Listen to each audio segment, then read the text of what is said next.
नमस्कार युवा साथियों।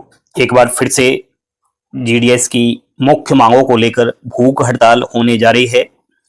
जीडीएस 8 यूनियन एक साथ मिलकर इस हड़ताल में शामिल होने जा रहे हैं और एआईजीडीएसयू के द्वारा ये नोटिस जारी कर दिया था। फाइनली ये आप देख पा रहे होंगे कि सभी C W C circle division शाखा शाखा सचिव, ठीक है, मेंबर्स जितने भी है उनको सक्रिय सदस्य उनको ये भेज दिया है। सब्जेक्ट्स के माध्यम से आप लोग आसानी से देख पा रहे होंगे।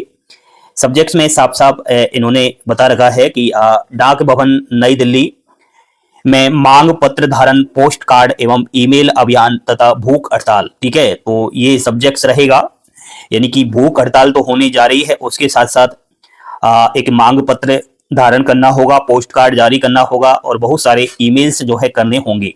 नेक्स्ट यहाँ पर हम पूरा का पूरा देख लेते हैं क्या मैटर है। साथियों, इसमें साफ साफ बोल रखा है कि जैसा कि आप जानते ही होंगे, सभी संभागीय शाखाओं को नोटिस की प्रति और मांगों का चार्टर पहले ही भेजा जा चुका है और यह परिपत्र निम्नलिखित कार्यक्रमों के अवलोकन और इसे सफल बनाने के बारे में सभी सदस्यों को सूचित करने के लिए है। फर्स्ट नंबर पर आप लोग देख पा रहे होंगे कि 23/10/2024 से 25/10/2024 तक क्या करना है। बैज पहनने का कार्यक्रम और पोस्ट कार्ड और ईमेल अभियान की मांग यहां पर रखी गई है। तो ऑल मेंबर्स यानी कि सभी सदस्यों को लंबित मांगों पर अपना सामूहिक रूप व्यक्त करने के लिए डिविजन स्तर पर मांग बैज पहनना, और आपको बता दूं कि उसके साथ साथ सभी स्तरों पर एकता दिखाने के लिए पूर्ण भागीदारी सुनिश्चित करें। प्रत्येक सदस्य से अनुरोध है कि वे चार्टर के अनुरूप पोस्ट कार्ड और ईमेल भेजने में सक्रिय रूप में भाग ले।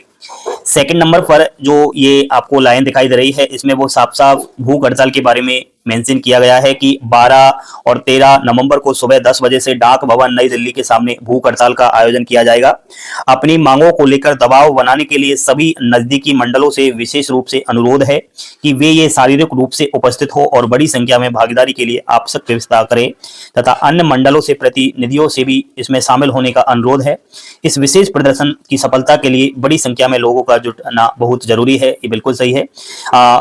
इसलिए हम सभी सदस्यों से अनुरोध करते हैं कि वे सक्रिय समन्वय और व्यापक भागीदारी के माध्यम से इन कार्यक्रमों की सफलता सुनिश्चित करने के लिए एक पूर्ण समर्थन प्रदान करें। और फाइनली वो यहाँ पर सिग्नेचर दे रखे हैं SS महादेविया जी, जो ऑल इंडिया यूनियन जीडीएस का जो है उसके महासचिव जी है। साथियों, ये भूख हड़ताल 2023 में भी की गई थी यूनियन ने कहीं ना कहीं जीडीएस की मांगों को लेकर, लेकिन वो असफल रही।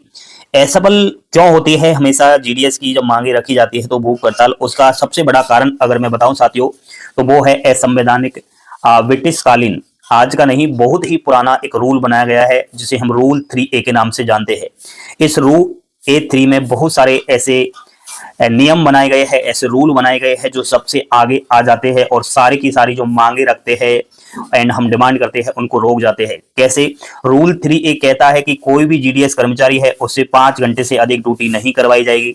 अब बताओ, हम लोग मांग कर रहे हैं कि 6 से और 7 या फिर 7 से 8 घंटे ड्यूटी हो, लेकिन रूल 3A केवल 5 घंटे की इजाजत देता है। रूल 3A कहता है कि गवर्नमेंट सर्वेंट्स का दर्जा नहीं मिलेगा, यह एक पार्ट टाइम जॉब है। बताओ आप, ठीक है। रूल 3A कहता है कि जीडीएस की सैलरी के अलावा आय का अन्य स्रोत भी एम्प्लॉइयों के पास होना चाहिए। आपने देखा होगा जब आपकी डॉक्यूमेंट वेरिफिकेशन होता है, जॉइनिंग का होता है, तो उस समय एक अंडरटेकिंग फॉर्म भरवाया जाता है और उस अंडरटेकिंग फॉर्म में आपसे पहले से ही लिखवा लिया जाता है कि आप जीडीएस की नौकरी ले रहे हो, जीडीएस के वेतन के अलावा आपके पास आय का अन्य स्रोत भी है या नहीं, तो आपको यस करना पड़ता है, जी हाँ मेरे पास अन्य स्रोत है, मैं जीडीएस की सैलरी के ऊपर डिपेंड नहीं रहूंगा। तो वो रूल 3A के अंदर ही है। रूल 3A के अंदर साथियों ट्रांसफर रूल, ड्यूटी टाइम, बहुत सारे ऐसे असंवैधानिक नियम है जो पूरी तरीका से जीडीएस उनके जाल में जकड़ चुका है। सबसे पहले अगर ये सफल बनाना है, धरना प्रदर्शन, भूख हड़ताल और जीडीएस की मुख्य मांगों को रखना है, तो मैं समझता हूं सबसे पहले सभी यूनियन को मिलकर के, सभी जीडीएस कर्मचारियों को मिलकर के, हम लोगों को मिलकर के रूल 3A को जड़ से खत्म करवाना चाहिए। जब तक ये रूल 3A खत्म नहीं होगा तब तक कुछ नहीं होने वाला। मैं मानता हूं 2013 में सुप्रीम कोर्ट ने कुछ हमें खुशखबरी दी थी कि हाँ नहीं, लेकिन वो भी कुछ नहीं हुआ। साथियों, अगर रूल 3A नहीं हटा तो जीडीएस कर्मचारी एक प्योर गवर्नमेंट एम्प्लॉय का दर्जा नहीं पा पाएगा, वो एक अर्ध सरकारी नौकरी का ही दर्जा मिलेगा, उसकी सैलरी बिल्कुल भी नहीं बढ़ेगी। साथियों, दूसरा है मुख्य मांग 12-24-36 कमलेश चंद्र कमेटी के अनुसार ये 12-24-36 का नियम हो। टीआरसीए जो लगता है प्रति माह जीडीएस कर्मचारी के वेतन का, उसमें वृद्धि होनी चाहिए 12 साल वाले को, 24 साल वाले को और 36 साल वाले को। आपको पता होना चाहिए दोस्तों, सरकार ने एक लॉलीपॉप भी पकड़ाया है जीडीएस कर्मचारी को 12, 24, 36 साल का। उसमें कुछ फिक्स पैसे दे दिए कि 12 साल काम करने पर प्रति माह 360 रुपए मिल जाएगा, 24 साल पर ये मिल जाएगा, 36 साल पर ये मिल जाएगा, वो फिक्स अलग से मिलेगा। अगर उन्हीं रुपए को वो टीआरसीए में जोड़ देता तो सरकार को पता है कि टीआरसीए अगर जीडीएस का बढ़ा तो फिर डीए भी अपने आप बढ़ेगा, क्योंकि डीए जो होता है वो टीआरसीए के ऊपर निर्भर होता है, जितना आपका बेसिक पे होगा उतना ही डीए बढ़ेगा। तो साथियों, कुल मिलाकर मेरा कहने का मतलब ये है, एक तो रूल 3A, इसमें सारी वो मांगे आपकी है, ड्यूटी टाइम, ठीक है, इंक्रीमेंट, ठीक है, ट्रांसफर वगैरह सब कुछ है।